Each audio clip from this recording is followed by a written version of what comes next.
1차 접종도 845만 6천 명으로 800만 명을 초과하였습니다. 6월 8일까지 1차 접종자 60대 이상 총 633만 8천 명으로 접종 대상 대비 48.2%가 1차 접종을 완료하였습니다. 세부 연령대별로 보면 80세 이상 접종률이 70.6%, 70대가 66%, 그리고 60대가 31.7%입니다.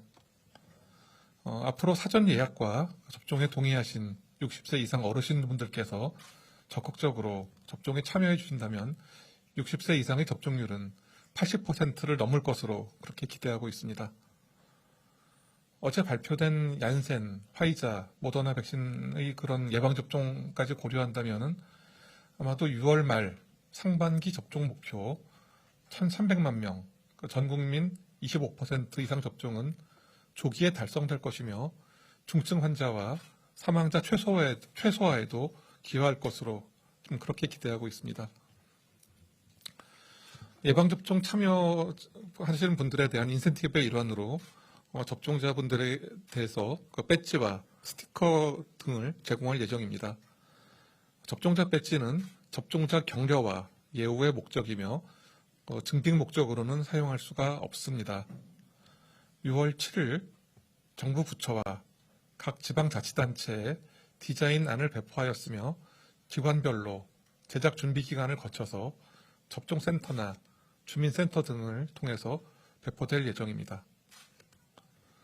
현재 예방접종을 받으시면 접종센터 등 접종받은 기관 그리고 온라인 등을 통해서 종이 증명서를 발급받으실 수도 있고 전자증명서 앱으로도 증명서 발급이 가능합니다. 접종 스티커 발급을 원하실 경우에 주민센터에 방문하여 본인 확인 후에 스티커를 발급받아서 본인 신분증에 부착하여서 사용하실 수 있습니다. 예방접종 증명 스티커에는 신분증과 일치 여부를 확인할 수 있는 이름, 생년월일과 같은 개인정보와 접종 회차, 그리고 접종 일자 등의 그런 접종 이력이 담깁니다. 접종 스티커는 시스템 기능 개발과 발급 사항 관련된 홍보, 그리고 이용 안내와 같은 절차를 거쳐서 6월 말부터 이렇게 발급될 예정입니다. 다음은 백신 도입 현황에 대해서 설명드리겠습니다. 백신 도입과 관련하여 개별 계약된 화이자 백신 65만 회분이 6월 9일 수요일 인천공항에 도착합니다. 이로써 상반기 도입 예정인 화이자 백신은 총 700만 회분 중 505만 회분이 도입 완료되고 나머지 195만 회분도 순차적으로 도입될 예정입니다.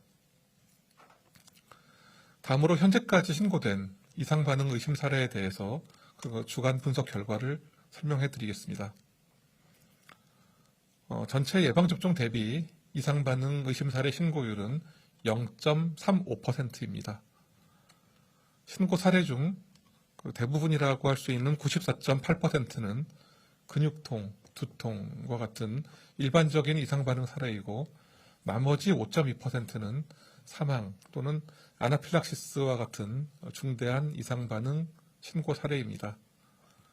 신고율은 여성이 남성보다 좀 높았고 연령대별로 보면 75세 이상 연령대가 가장 낮았으며 백신 종류별로는 아스트라제네카 백신이 0.46%, 화이자 백신 0.2%입니다. 또한 예방접종 후 이상 반응으로 신고된 사망자를 살펴보면 총 208명입니다. 아스트라제네카가 72명, 화이자 백신이 136명입니다.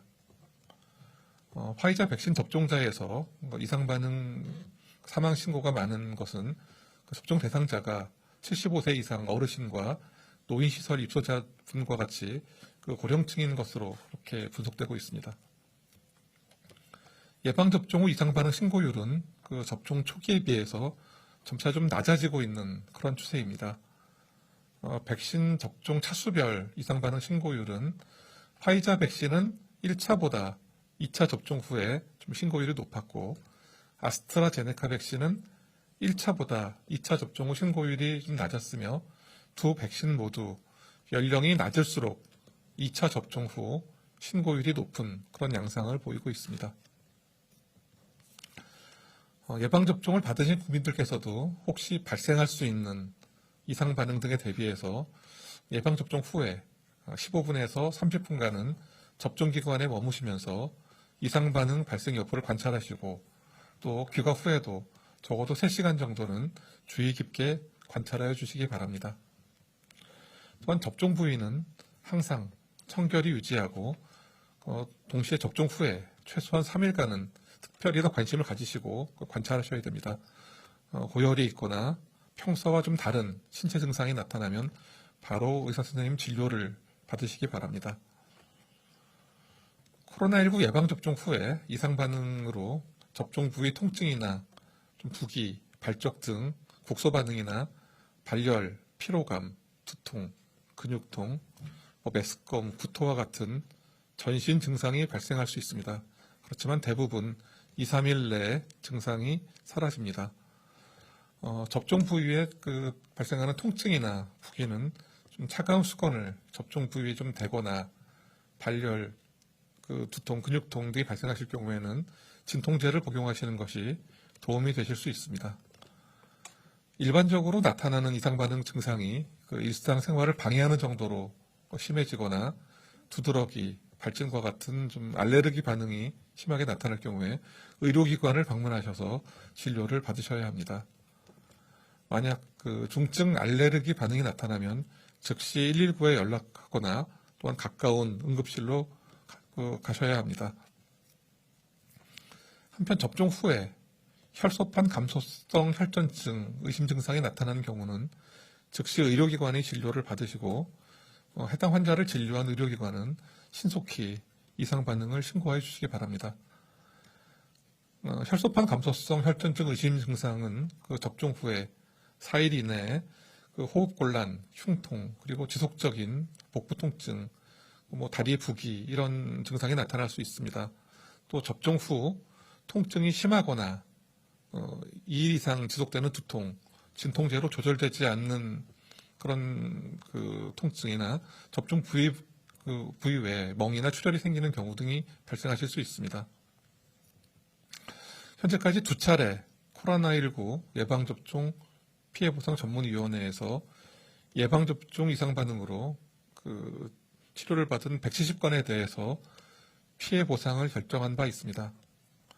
국민들께서 더욱 안심하고 예방접종을 받으실 수 있도록 6월부터는 피해보상 전문위원회를 월 2회 개최하여 인과성이 인정되는 피해에 대해서는 보다 신속하게 보상해드릴 계획입니다.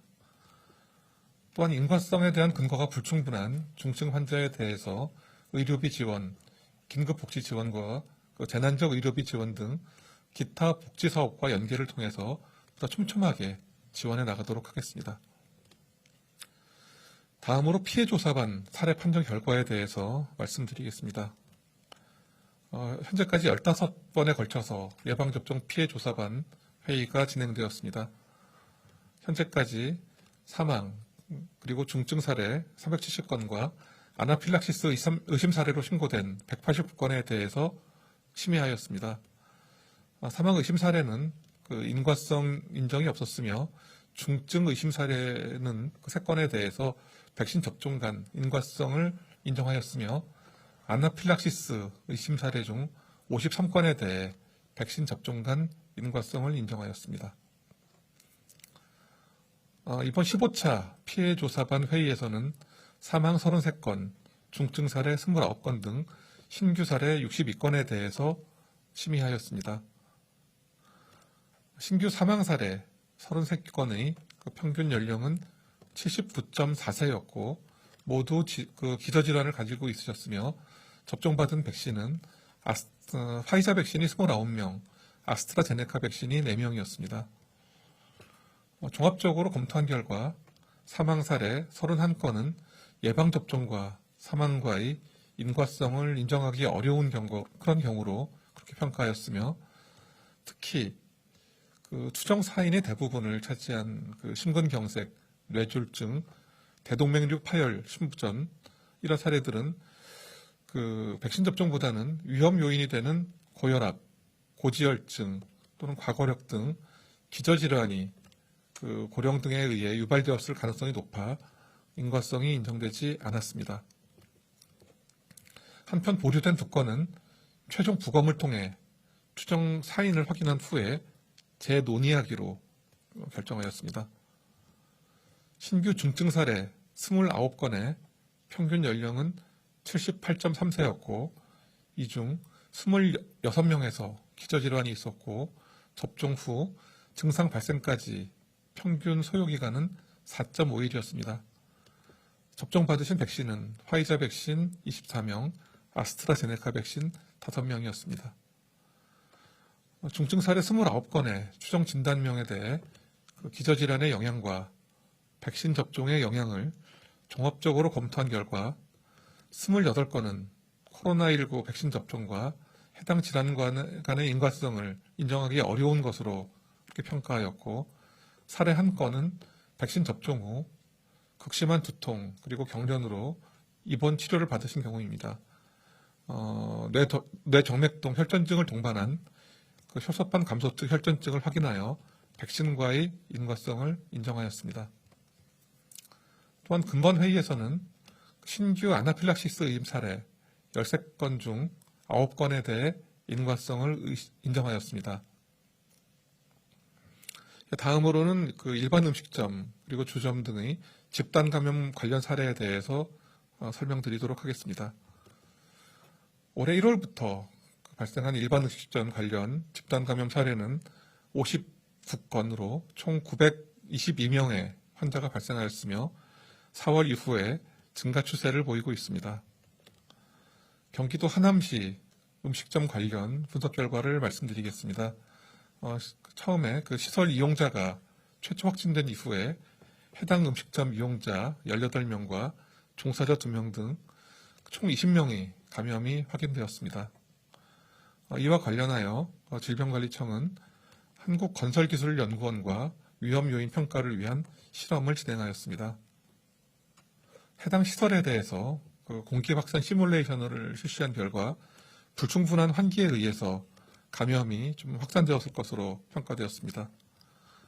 실험 결과 주출입구만 개방했을 경우보다 부출입구까지 개방했을 때 비말입자의 소멸 시간이 40분에서 25분으로 약 15분, 38% 정도 단축되는 것을 확인할 수 있었습니다. 다중이용시설에서의 환기는 시설 운영자가 할 수 있는 가장 간단하고 또 손쉬운 감염관리 행동수칙입니다. 시설을 관리하시는 분들 그리고 종사들께서는 주출입구와 부출입구 등 개폐 가능한 모든 통로를 가능한 개방하셔서 충분한 자연환기를 시행해 주시기를 당부드립니다. 식당 등 음식물을 조리하는 다중이용시설에서는 주방 배기팬 등을 지속적으로 가동할 것도 요청드립니다. 이용하시는 분들 또한 의심 증상이 있을 경우에 다중이용시설 이용을 일단 자제하시고 이용자 간 거리두기, 마스크 착용 등 기본 방역수칙을 반드시 준수해 주시기를 강조드립니다. 다음으로 변이 바이러스 발생 상황에 대해서 말씀드리겠습니다. 변이 바이러스 감시 강화를 위해서 분석을 지속적으로 확대하고 있으며 최근 일주일간 변이 바이러스 분석률은 14.0%입니다. 지난 일주일간 외국의 분석 목표치인 5%보다 3배가량 많은 그런 수치가 되겠습니다. 지난 일주간 코로나19 확진자 583건에 대해서 유전자 분석한 결과 175건의 변이 바이러스가 확인되었으며 변이율은 30%입니다. 지난주나 그 이전의 기간 대비 크게 증가하지는 않은 그런 수치로 확인되고 있습니다.